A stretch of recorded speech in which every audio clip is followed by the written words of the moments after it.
let's talk about timing first. The speed of a professional boxer's punch on average is about 25 miles an hour, where the peak speed of a cut of a sword is about 48 miles an hour. That's a huge difference. And then you've got reach. My arm only goes this far, my leg only goes that far. A sword goes way farther than that. Remember, we invented these weapons to be more efficient than being unarmed.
fighter defeat someone with a weapon?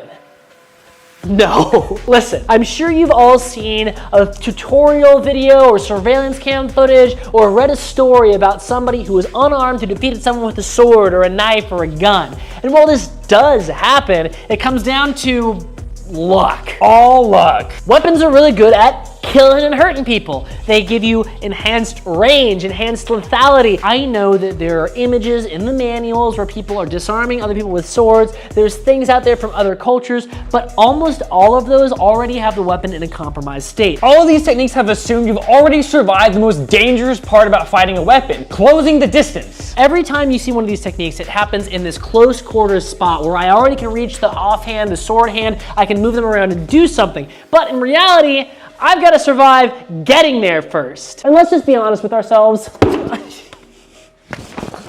It's not happening. So you got to ask yourself, do you really think that you're fast enough, tough enough, strong enough to close the distance against somebody who has a lethal weapon that can kill you with one hit? Do you really think that you're that guy? You're not that guy. An unarmed person Won't beat an armed person. Even though we demoed this in our last video, some people in the comments had other ideas. They said the reason we fail is we're going up against trained swordsmen, and they asked what if the swordsman was untrained? Well, today we have a volunteer who isn't a trained swordsman. How much sword experience do you have? 0. So today we're gonna see if an unarmed person can defeat an untrained swordsman. Wish me luck, Bob. Nope. Nope. Nope. Fry, are you afraid of hitting us? Yes. Please hit us harder. Okay. Nope. Nope. No, not quite. Still got to hit the process. Wish me luck, Bob. Sorry. This is terrible. I did control the blade, but my hands are ruined. Maybe. So it was a little bit more successful than it was when we were going against each other. But we have to note that every time that we actually got control of the weapon, we mangled our hands or ate a hit doing it. Which is better than dying, but still isn't ideal. The other thing that we have to talk about is, Fry, were you a little bit afraid of hurting us? Yeah. So it's really tough for somebody who doesn't do martial arts to be handed a weapon and say, hey, hit your friends with it. If Fry was actually an attacker, even if they weren't experienced, they would have been trying to hit us with a lot more intent. And that's not Fry's fault. They're trying to not hurt their friends. They'll learn. So even though it worked a couple times, the success rate still wasn't that great, and we died a lot. And even when we successfully closed the distance, we still got pretty badly injured in the process. Remember, if there's ever any other option, don't fight someone with a weapon if you're unarmed. Run away. An unarmed person Won't beat an armed person. When we talked about this in a previous video, there were a lot of people in the comments who had other ideas. So today, we're gonna test out one of those suggestions. I would just slap the blade away. Here we go. Wish me luck, Bob. Oh, wow! That really fucking hurt.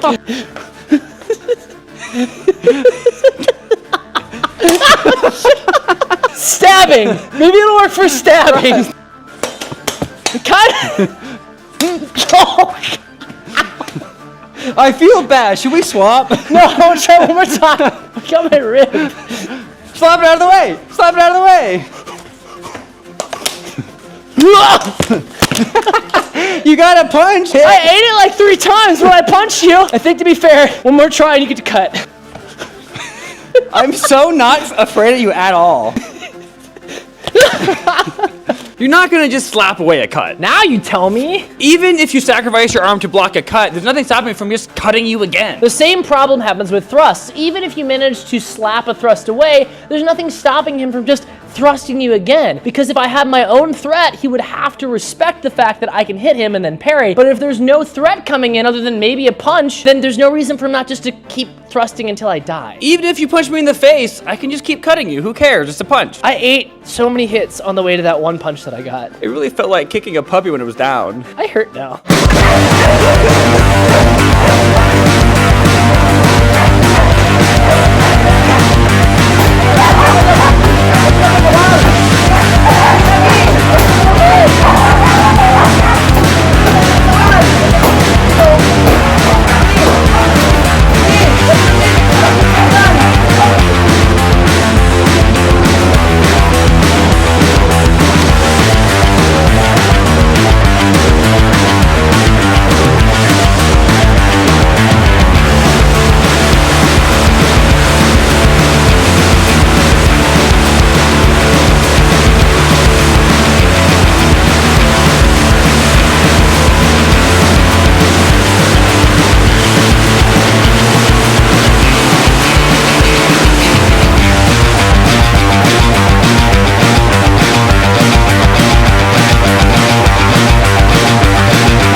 people ask, are you two good at sword fighting? No, we're just goofy goobers. We make videos about anime and farts. We, however, are serious swordsmen. We've been training a long time and both of us are active competitors. Both of us are in the top 2% in saber and the top 4% in longsword, and I'm also in top 2% in rapier. Top 2% losers. We're in the top 1% of cringe lords. If you want to learn real swordsmanship With real techniques and tactics. follow us at Cell Swords Fencing. Like, comment, and subscribe.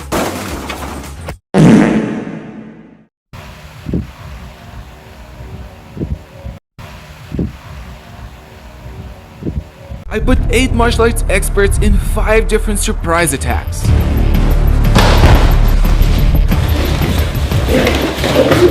Including a kickboxing champion, a special forces soldier, a sumo champion, and more. So you could learn from their good She's sick, please don't touch her, please don't touch her. and bad decisions. And to find out who will become the ultimate self-defense champion. So, Welcome to the Ultimate Self-Defense Championship.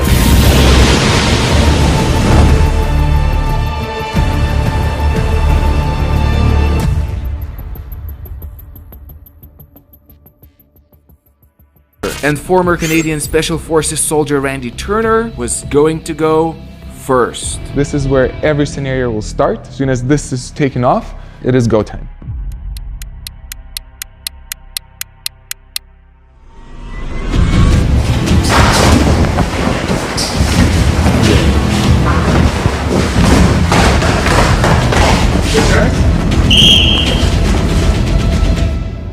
In the first attack of an assailant with a wrench, even though Randy came out on top at the end, he got hit by the wrench once at the beginning and then multiple times later on. As he chambered, I attempted to get over top of the limb, but I don't think I did. I think I missed it. It might have been just a height discrepancy. Yet before we... And then, it was time for Krav Maga expert, Shane. Get walked into the mat room, you don't know what's gonna happen. You just see attackers all around. I know they've got some crazy stuff planned for us. And then they put the hood on you. Your heart rate goes up. You're thinking, what's gonna happen? How am I gonna respond?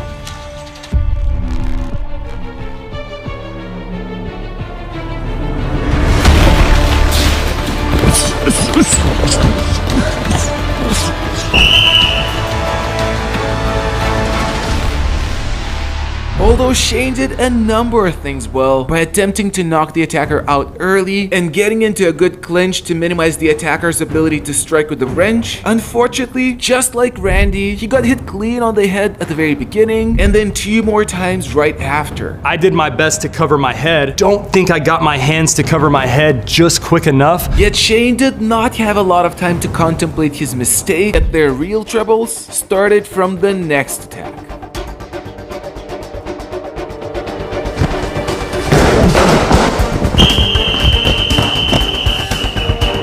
The guy immediately hit me in the head with the wrench, couldn't like even react to this. They probably crushed my skull.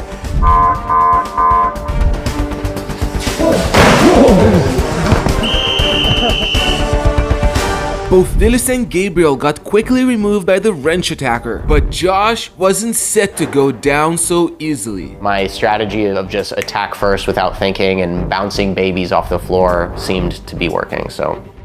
Are you ready? Yep. In each of these situations, I plan to just like right when the blindfold comes off, be ready to block something from happening. And that ended up working out kind of perfectly in this situation. Josh's raised hands got hit first instead of his head, and while in reality this could lead to a broken arm, he would still have a fighting chance opposed to being knocked out on the head.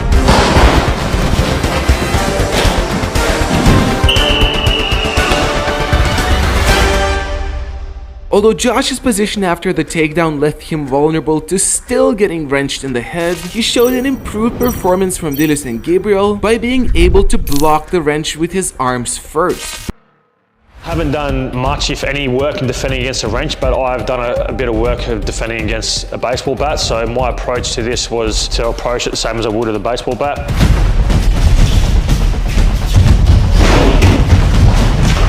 trying to react as quickly as I did, I think I stumbled or tripped.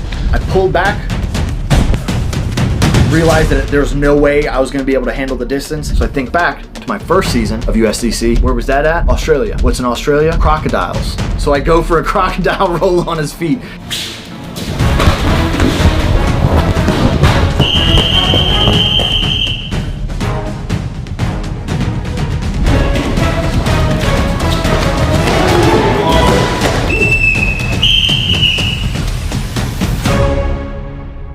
While the two contenders showed some similarities, they also displayed some key differences. Seth's quick reaction by stepping back and putting his hands in front successfully deflected the initial strike of the wrench, and even his unorthodox technique of attacking as a crocodile protected his head from the next few strikes. But unfortunately, he eventually did get clocked. Meanwhile, while Adrian did a great job of initially keeping distance, he suffered a wrench on the head when he was going for a clinch, and then got hit two more times soon after. Yeah, that didn't go to plan, obviously, when I stumbled, so yeah, you can't win them all. But it's the best.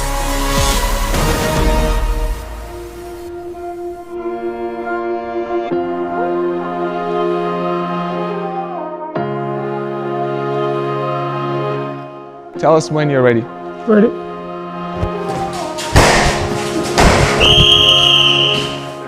To everyone's surprise, Nathan was immediately eliminated with a clear headshot. I felt like I had no chance of doing anything. I'm just standing there like, what the f was that? And his bad streak of luck continued to follow him. Yet kickboxing champion Gabriel was not as lucky. Hey, what's up, brother? Oh, hey, what's happening? There's a stranger fell. He just needs some help. He just needs to charge his phone. Just charge. We gotta just get charge his phone. That's it. Phone dead? Mine's good. Nice to meet you, man. My phone dead. Can you charge it? Yeah. Phone charge? It's right there. Yeah, just charge your phone there. It's all good. Just gonna call a taxi whenever it's charged. Like, he has to go home. Go party today. Friday. Oh my God.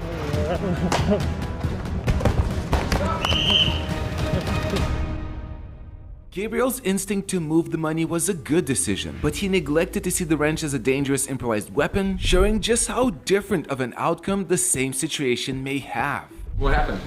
Quick attack. Just a fast attack there. My realistic brain was like, oh, good question. I wouldn't just have a wrench in my hand if somebody was walking around my house. So I go to throw it away, and as soon as I do, I feel him creeping up on me. If you're afraid of it, I'll throw it away. As I've looked over at my brother, saw with my peripherals, Roberto grabbed the wrench.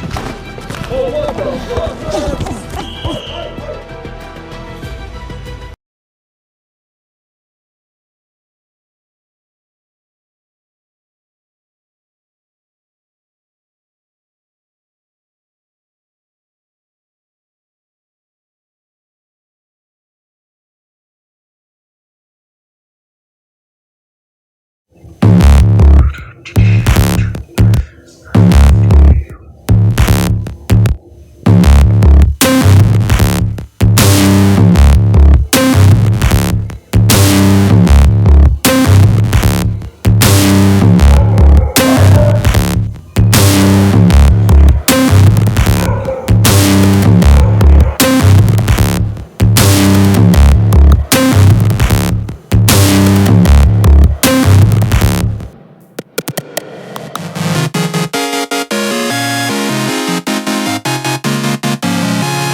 Time to begin the challenge, starting with Ramsey Dude. I wasn't feeling good. When you're not feeling good physically, it puts a huge damper over how you're feeling every other way. So I go in there feeling like, screw this, I don't even care. I don't train for a knife, and they're gonna go all Jordan Chow sewing machine style. I'm gonna get lit up here, and it's gonna suck. 20 seconds starts now.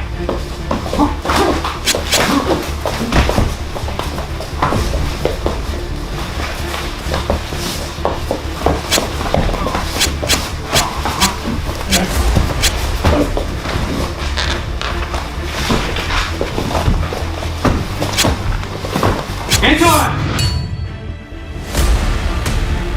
Ready, set, go!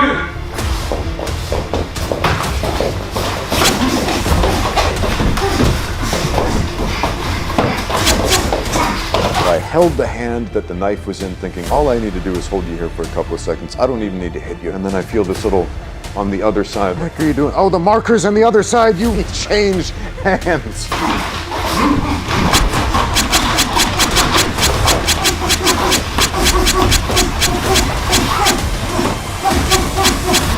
Hands on!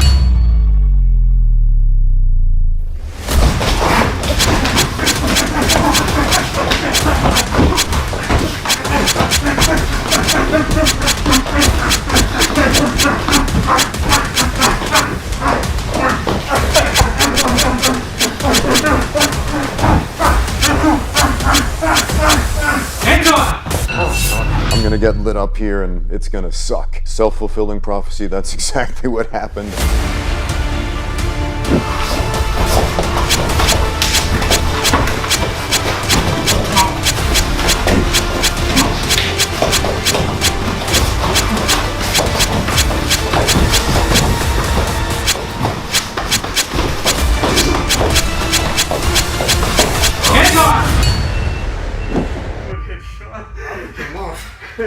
How was it? Terrible. Terrible? Worst thing I've hated every moment. It did not go as you planned? It went exactly the way I thought it would. It's incredibly frustrating when somebody's doing something against your will and you can do nothing about it. In retrospect, instead of focusing on the knife, if I had just followed any combat sports strategy, for MMA, for boxing, for kickboxing, for Brazilian Jiu-Jitsu, I would have been stabbed, but I would have been stabbed less. Although Ramsey Dude was unsuccessful, there was still chance for the other 5 contenders.